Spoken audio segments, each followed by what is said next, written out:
दोस्तों स्वागत आपका मोंटी रिएक्ट दोस्त के कोने वीडियो में। दोस्तों मिडल ईस्ट इस वक्त पूरी बारूद के ढेर पर बैठी हुई है। अमेरिका और यूरोपियन देश मिलकर ईरान पर सैंक्शंस और प्रेशर टैक्टिक्स का गेम खेल रहे हैं। पूरी दुनिया ईरान से रिश्ता तोड़ने के दबाव में जी रही है, लेकिन इसी बीच भारत ने एक मेगा डिप्लोमेटिक एंट्री मारी है। भारत ने वॉशिंगटन से लेकर बीजिंग तक सबका सिस्टम हैंग कर दिया। भारत ने इंटरनेशनल दबाव को जूते की नोक पर रखते हुए ईरान में एक लाइफ सेविंग मेडिकल की खेप भेजी है और आज ईरान की एम्बेसी ने ऑफिशियल स्टेटमेंट जारी कर भारत के अवाम का शुक्रिया अदा किया। आइए देखें इस वीडियो में।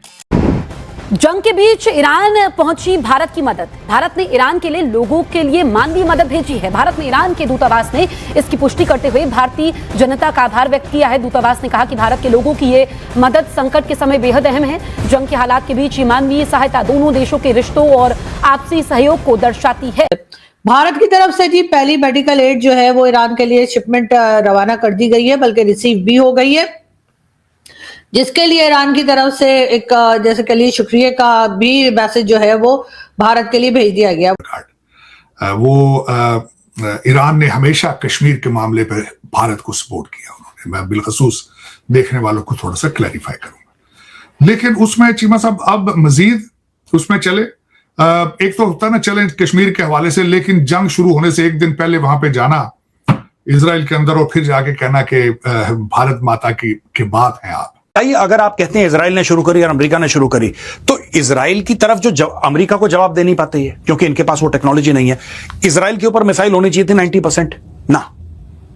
इन्होंने बोला कि मैक्सिमम मिसाइल हम आसपास के लोगों पे मारेंगे, जहां तक पहुंच जाए, क्योंकि इजराइल थोड़ा सा दूर है, जहां तक पहुंच जाए वहां पे तो मारो, चाहे वो गिल्टी हो चाहे वो इनोसेंट हो। अब दुबई का लेना एक ना लेना दो। शिपमेंट जो है वो जो रवाना की गई भारत की तरफ से, उसमें मेडिकल एड है, मुख्तलिफ मेडिसिन और जो जरूरत पड़ सकती है मेडिकल की, उसके अंदर वो तमाम सामान जो है वो मौजूद है। कि होमलैंड बनाए, उसमें सऊदी अरेबिया भी हो, जॉर्डन भी हो, सीरिया भी हो, शाम भी हो, and we don't have any problem with it. Problem नहीं, आप आगे बढ़े, हम आपके साथ हैं। तो उस पे मुझे थोड़ा सा बहुत आज मुझे तशवीश थी कि इन कंट्रीज का क्या फ्यूचर है। कोई फ्यूचर नहीं मेरा। भारत की तरफ से जी पहली मेडिकल एड जो है वो ईरान के लिए शिपमेंट रवाना कर दी गई है, बल्कि रिसीव भी हो गई है, जिसके लिए ईरान की तरफ से एक जैसे के लिए शुक्रिया का भी मैसेज जो है वो भारत के लिए भेज दिया गया। वो शिपमेंट जो है वो जो रवाना की गई भारत की तरफ से, उसमें मेडिकल एड है, मुख्तलिफ मेडिसिन और जो जरूरत पड़ सकती है मेडिकल की, उसके अंदर वो तमाम सामान जो है वो मौजूद है। पाकिस्तान ने क्या किया अभी तक? पाकिस्तान ने अभी तक ऐसी कोई चीज नहीं भेजी है, ना ही कोई शिपमेंट गई है यहाँ से, ना कोई मेडिकल एड गई है, इसलिए कि पाकिस्तान, एक तो ये कि भारत की तरह हमारे पास इतने फंड्स नहीं होते, एक रीजन ये भी हो सकता है, लेकिन उसी के साथ साथ पाकिस्तान इस वक्त जो कुछ भुगत रहा है वो है जी अफगानिस्तान के साथ वॉर। दोस्तों इसे कहते हैं इंडिपेंडेंट फॉरेन पॉलिसी। वेस्टर्न देशों को लगता है कि वो अपनी धमकियों से भारत को डरा लेंगे, लेकिन ये नया भारत है। जब इंसानियत और पुरानी दोस्ती का फर्ज निभाने की बात आती है तो हम किसी सुपर पावर से नहीं डरते। हमारी भेजी हुई medical supply Iranian red crescent society तक बिल्कुल सेफली पहुंच चुकी है। जो देश कल तक हमें ज्ञान दे रहे थे वो आज खुद देख रहे हैं कि विश्व मित्र कूटनीति कैसे काम करती है। हम युद्ध में हथियारों की नहीं, इंसानियत की सप्लाई करते हैं, और यह ग्लोबल लेवल पर भारत का कद सबसे बड़ा बना रही है। चीमा साहब, इस वक्त ईरान भी पाकिस्तान पे ट्रस्ट करता है versus any other country in this region. मैं इस चीज का क्रेडिट देना चाहता हूं पाकिस्तान की इस वक्त करंट जो आपकी एडमिनिस्ट्रेशन है उसको। लेकिन चीमा साहब, उस दर हकीकत ये मैं इस जंग की बात करें, ये जंग तो खैर एक एक पीस ऑफ द पजल है, एक पीस ऑफ द पजल है।